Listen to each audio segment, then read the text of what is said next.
Hey there, everybody. Thomas Wood with Basecamp Trading. It is Tuesday, April 18th, and we're going to take a look once more at some price action setups. Now, yet again, we're going to look at crude oil here, and this is why, we're going to talk about kind of why trend lines are important and why these support resistance levels are important. Now, there's a couple different theories on drawing trend lines, you could say. Some market technicians will say you draw it connecting to the body. Some will say you draw it connecting to the wick. As you can see, I personally like drawing connecting to the wick. I like going to the absolute high or the absolute low of where that market traveled during that bar interval. I find that helps, in my opinion, a lot more and is a lot more precise than trading or drawing based off of the body alone. Now, the reason they're important is because you can see here, we came up, we hit the trend line there, retraced, hit the trend line here, retraced, hit the trend line just about here today, and pulled back again.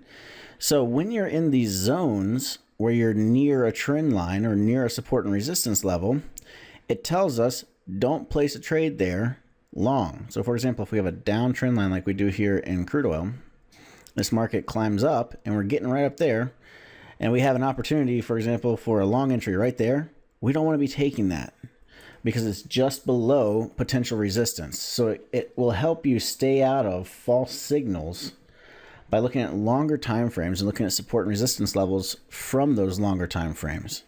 Now, you can also look at even larger time frames like weeklies, and they'll help you determine long-term turning points. For example, when we came down here and we were sitting on top of this trend line down at the bottom, we kept going down, poking it and bouncing up. Poking it, bouncing up, poking it, bouncing up. And then when you close up like that with a really strong bullish close, it gives you directional bias for the next couple of weeks at least, which we proceeded to climb basically straight up in crude oil for the next couple of weeks. And you can even go back even further if you want to see where the really, really big moves are going to take place. Everybody talked about the huge sell-off we had in crude over the past couple of years. Well, look at what crude oil was doing leading into that breakout. All right. Now, for those of you that follow or have been watching the naked trading videos or the naked trading series here on YouTube that I've been putting together, remember what this right here means?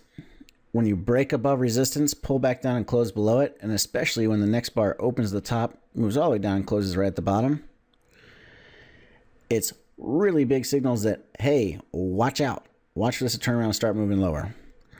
And it's a row on the stops. We ended up turning around, dropping down, nice strong momentum going into the breakdown, and we proceeded on a monthly basis just to fall through the floor in crude oil. That's where we dropped from 123 all the way down to, well, the low around 30 something. So huge moves take place off the monthly setup. So pay attention to all the different time frames you're looking at, and watch for those major support resistance levels, and just know you don't want to be going long into resistance or short into support. And you can also look for turning points from those support resistance levels. Alrighty, that's all I have for you for today. Don't forget to click the link on the bottom left here if you want to go watch an entire webinar that's about an hour long on price action trading, and click the button over in the bottom right, it's a little circle with a man on it, to subscribe to the YouTube channel so you get updates every time we send out a new video. That's it for now. And until next time, happy trading.